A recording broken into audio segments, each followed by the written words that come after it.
Tathagata Gautam Buddha Naik, Chhatrapati Shivaji Maharaj, क्रांतिबाई Jyotiba Phule, doctor Babasaheb Ambedkar, साहित्य सम्राट अण्णाभाऊ साठे, वसंतराव नाईक, बिरसा मुंडा, सर्वच महापुरुषांना या ठिकाणी परिवार वंदन करतो. आज कसा काय पारंपरिक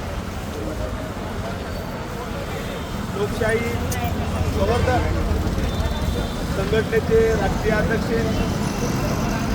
आंबेडकर चळवळीतील माझे सहकारी त्रिरत्न कुमार भवरे यांच्या नेतृत्वात या ठिकाणी कलावंतांच्या मागणीसाठी शासनाचं लक्ष वेधण्यासाठी त्याला अभिनव आंदोलन असं म्हणता येईल, असं या ठिकाणी भजन आंदोलन संपन्न झालेलं आहे.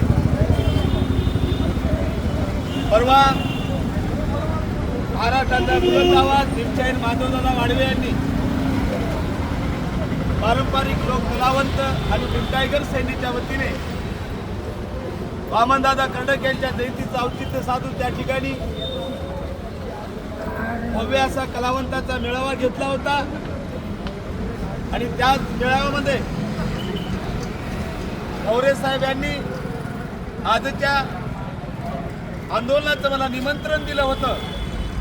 वेळ मला 4ची सांगितली होती. मी या ठिकाणी पावणे 4 वाजता आलो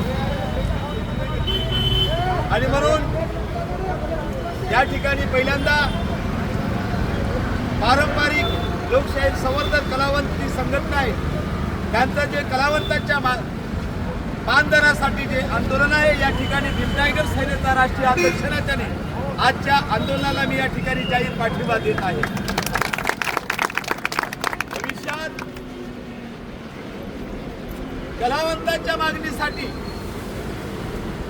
आपल्या कलावंतांचे नेते भवरे साहेब असतील,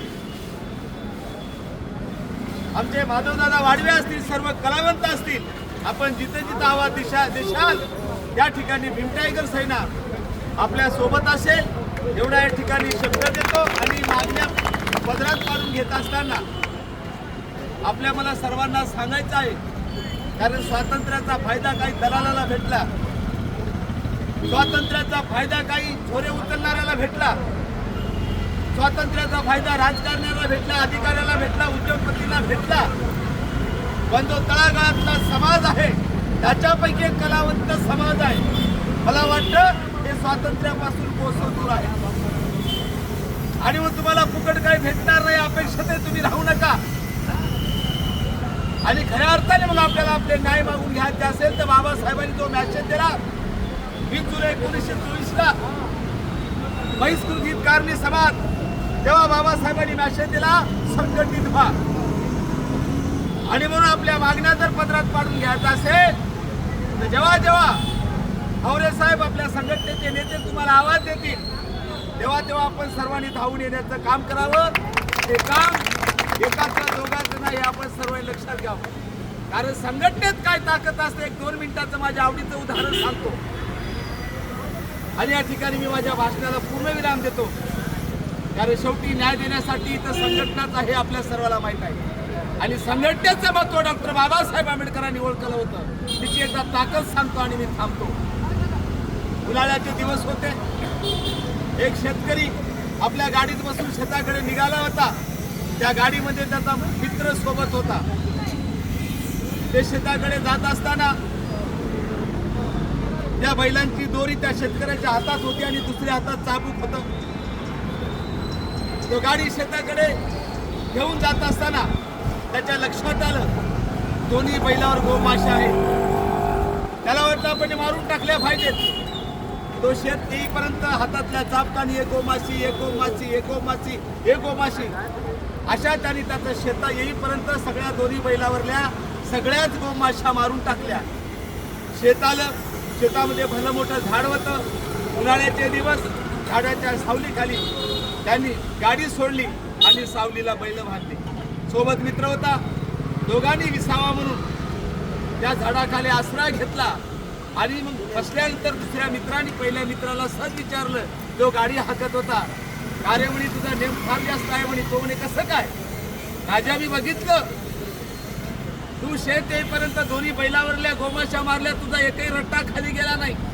एका रट्ट्याला एक गोमासी, एका रट्ट्याला एक गोमासी, एका रट्ट्याला एक गोमासी, अशा सगळ्याच गोमाशा मारून टाकल्या. मित्रा काय तुझा नेम? त्यालाही गर्व वाटला. छाती फुगून तो म्हणाला, अरे मित्रा आपला नेमच तसा आहे. पुन्हा मित्रांनी प्रतिप्रश्न केला, तुझ्या नेमावर तुझा विश्वास आहे का?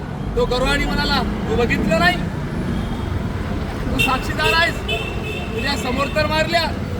शेवटचा प्रश्न मित्रांनी विचारला, मित्रा एक काम कर, तुझ्या नियमावर जर विश्वास असेल तर शेवटची परीक्षा तुला द्यावा लागेल. त्यामुळे सांग कोणती परीक्षा सांग, ती द्यायला तयार आहे. तो म्हणे, मित्रा तुझा जर नियमावर विश्वास असेल, तू जसा एका रट्ट्याला गोमाशी मारली, खरंच तुझा नियमावर विश्वास असेल तर वरे बघ, वरे आग्यमूळ बसलेला आहे. या आग्यमूळाची एक माशी मारून दाखव. त्यांनी वर बघितलं, हल्ला मोठा आग्यमूळ दिसलं. कसा आग्यमूळ दिसला? हा थंडगार झाला. हा बोलतच नाही. पुन्हा मित्रांनी विचारलं, मित्रा काय झालं? कुठे गेला तुझा नेम? कुठे गेला तुझा विश्वास? एक माशी मारून दाखवू ना. तरी तो शांत. पुन्हा मित्र म्हणाला, हरलास मित्रा? काय झालं? बोल ना. काही बोलत नाहीस. जसा सगळ्याच्या सगळ्या गोमाशा मारून दाखवल्या, फक्त एक आगेमोळाची माशी मारून दाखव. तेव्हा तो मित्र म्हणाला, आपल्या कलावंताला माझा हा मॅसेज आहे. आपल्याला आपल्या मागण्या पदरात जर पाडून घ्यायच्या असतील तर हे उदाहरण आपल्यासाठी खास करू नये. हा आजच्या भजन आंदोलनाची जी सांगता आहे त्यानिमित्त माझा मॅसेज आहे. शेवटची लाईन आपण सर्वांनी ऐकायची. हो म्हणाला, मित्रा काय झालं? अरे एका रट्ट्याला गोमाशाच्या 200 गोमाशा मारल्या, तुझा नियम खाली गेला नाही. गर्वानी सांगत होता, बरे आज्ञामौळ आहे, एक मासी मारून दाखव.